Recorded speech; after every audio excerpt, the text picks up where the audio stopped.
రేవంత్ రెడ్డి నేతృత్వంలో కొత్త ప్రభుత్వం ఏర్పడిన తర్వాత విద్యార్థుల భోజన మెస్ ఛార్జీలు పెంచారు. ఎమ్మెల్యే డాక్టర్ సంజయ్ కుమార్ అన్నారు. జగిత్యాల పట్టణంలోని భవన్ నగర్లోని Telangana social welfare girls residential school మరియు జూనియర్ కాలేజీలను నాయకులతో కలిసి సందర్శించిన ఎమ్మెల్యే డాక్టర్ సంజయ్ కుమార్ హాస్టల్లోని స్టోర్ రూమ్, వంటగదిని పరిశీలించిన అనంతరం మధ్యాహ్న సమయంలో విద్యార్థులతో కలిసి సహబంతి భోజనం చేసిన ఎమ్మెల్యే డాక్టర్ సంజయ్ కుమార్. ఈ సందర్భంగా ఎమ్మెల్యే డాక్టర్ సంజయ్ కుమార్ మాట్లాడుతూ తెలంగాణ రాష్ట్రం ఏర్పడిన తర్వాత దేశంలో ఎక్కడ లేని విధంగా గురుకుల పాఠశాలలు ఏర్పాటు చేశామని, ఈ 10 సంవత్సరాల్లో విద్యా విధానంలో అనేక మార్పులు చోటు చేసుకున్నాయని, సీఎం రేవంత్ రెడ్డి నేతృత్వంలో కొత్త ప్రభుత్వం ఏర్పడిన తర్వాత విద్యార్థుల భోజన మెస్ ఛార్జీలు సరిపోవడం లేదని, మెస్ ఛార్జీలు ప్రభుత్వం పెంచడం జరిగిందని, అలాగే బాలికలకు కాస్మెటిక్ ఛార్జీలు కూడా పెంచడం జరిగిందని తెలిపారు.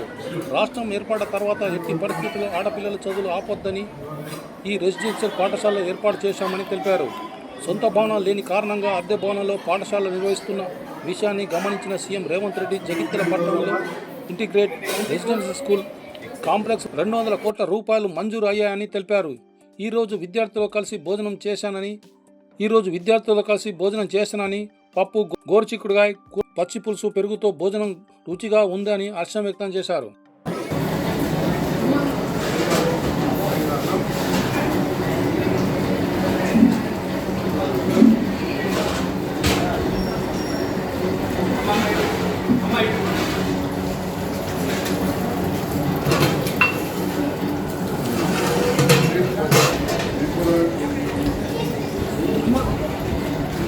మేడం కొద్ది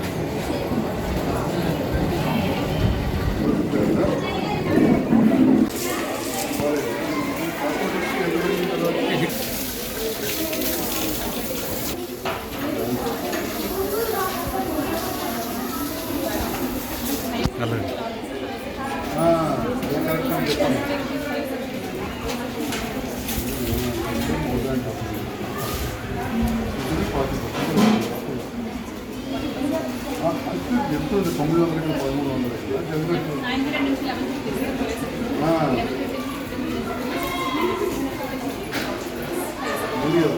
అదే కాయల మీద రాసి ఎందుకంటే కాస్మెటిక్స్ ఎక్కడ మారింది ఎంత ఎంతకైనా 3 రూపాయలు చెప్పుకుంటారు. అంతా 40-50 కోసం మేడం. రెసిడెన్షియల్ గర్ల్స్ స్కూల్ మరియు జూనియర్ కళాశాల భవానీ నగర్ ఈరోజు రాజ్ కుమార్ గారు, నారాయణ గారు, శ్రీనివాస్ గారు, యువనాయకుడు క్రాంతి, మేమందరం కలిసి అదేవిధంగా ఈ ప్రాంత పెద్దలు తిరుమలయ్య గారు సందర్శించడం జరిగింది. వచ్చిన సందర్భంలో ప్రిన్సిపల్ గారు, స్టాఫ్ మమ్మల్ని రిసీవ్ చేసుకున్నారు. వారందరికీ పాతికేయ మిత్రులు ధన్యవాదాలు.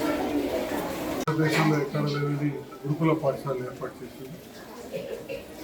10 సంవత్సరాలలో చాలా పాఠశాలలు ఏర్పాటు చేసుకొని 10 సంవత్సరాల తర్వాత కొత్త ప్రభుత్వం, ప్రజాపాలన రేవంత్ రెడ్డి గారి నేతృత్వంలో ప్రభుత్వం ఏర్పడ్డది. రేవంత్ రెడ్డి గారి నేతృత్వంలో ప్రభుత్వం ఏర్పడ్డ తర్వాత ఏదైతే మరి భోజనానికి ఇస్తున్న మెస్ ఛార్జీలు సరిపోతలేవు అనే ఆలోచనతోటి 3వ తరగతి నుంచి 7వ తరగతి వరకు చదివే పిల్లలకు 950 రూపాయల నుంచి 1330 రూపాయలు ప్రతి నెలకు పెంచడం జరిగింది. 950 రూపాయల నుంచి 1330 రూపాయలకు పెంచడం జరిగింది. అదేవిధంగా 8 నుంచి 10th వరకు 1100 నుంచి 1540 రూపాయలకు, ఇంటర్మీడియట్ వారికి 1500 నుంచి 2100 రూపాయలకు పెంచడం జరిగింది. అంటే దాదాపు 40% భోజన ఖర్చులకు అయ్యేకి గైడ్ చార్జెస్ పెంచారు. ఇప్పుడే నేను పిల్లలతో కలిసి భోజనం చేశాను. ఈరోజు వారికి మంచి ఆరోగ్యకరంగా ఉండే భోజకులు కానీ పప్పు, పచ్చిపులుసు, గోంగూర పచ్చడి భోజనం పెడితే ప్రతిరోజు కూడా కోడిగుడ్డు మధ్యాహ్నం ఇస్తారు. కొంత సప్లయర్ రేట్ వల్ల నైట్ ఇస్తామని చెప్పారు. పిల్లలతో కూడా మాట్లాడితే ప్రతిరోజు ఇస్తున్నామని చెప్పారు. కానీ పిల్లలు మాట్లాడడం జరగాలని చెప్పారు. మరి ఈరోజు ఒక సర్ప్రైజ్గా రావడం జరిగింది. ఇక్కడ చూసినాం. ఇక్కడ ఏంటంటే మన తెలంగాణ రాష్ట్రం ఏర్పడిన తర్వాత ఆడపిల్లలు చదువు ఆపుకోవద్దని చెప్పి పాఠశాలలు ఏర్పాటు చేస్తాం. ఒకేసారి పెద్ద మొత్తంలో చేయడం, తద్వారా సొంత భవనాలు లేని పరిస్థితిలో లిమిటెడ్ బిల్డింగ్స్ పెట్టడం. అలాంటి సమయంలో గౌరవ ముఖ్యమంత్రి రేవంత్ రెడ్డి గారు ఆలోచన చేసి జగిత్యాల పట్టణంలో ఇంటిగ్రేటెడ్ రెసిడెన్షియల్ స్కూల్ కాంప్లెక్స్ ఇవ్వడానికి 200 కోట్ల రూపాయలు మంజూరు చేసి స్థలాన్ని కూడా కేటాయించడం జరిగింది. ఇప్పటికే 30 కోట్ల రూపాయలు కరీంనగర్ కలెక్టర్ దగ్గర డిపాజిట్ ఉంది. టెండర్స్ కూడా పిలవడం ప్రారంభమైంది అని చెప్పి ఈ సందర్భంలో తెలియజేస్తాను. ఈరోజు వచ్చిన సందర్భంలో ఒకవైపు భోజనం, తర్వాత అమ్మాయిలు కాబట్టి వాళ్ళకి కొద్దిగా పౌడరు లేదా నువ్వేనా నూనె, ఇంకా పెద్దవాళ్ళు అయితే ఆడపిల్లలకు అవసరమైన ఎన్నో వస్తువులు ఉంటాయి. అవన్నీ ఇవ్వడానికి డైరెక్ట్ ఛార్జెస్ గతంలో 7వ తరగతి వరకు పిల్లలకి 55 రూపాయలు మాత్రమే ఉండేది. అలాంటిది ఆడపిల్లలకు సరిపోవని 175 రూపాయలు. తర్వాత ఎవరైతే పిల్లలు మెచ్యూర్ అవుతారో 8th క్లాస్ తర్వాత యూజువల్గా 6, 7, 8 నుంచి వారికి 75 రూపాయలు మాత్రమే ఉండే.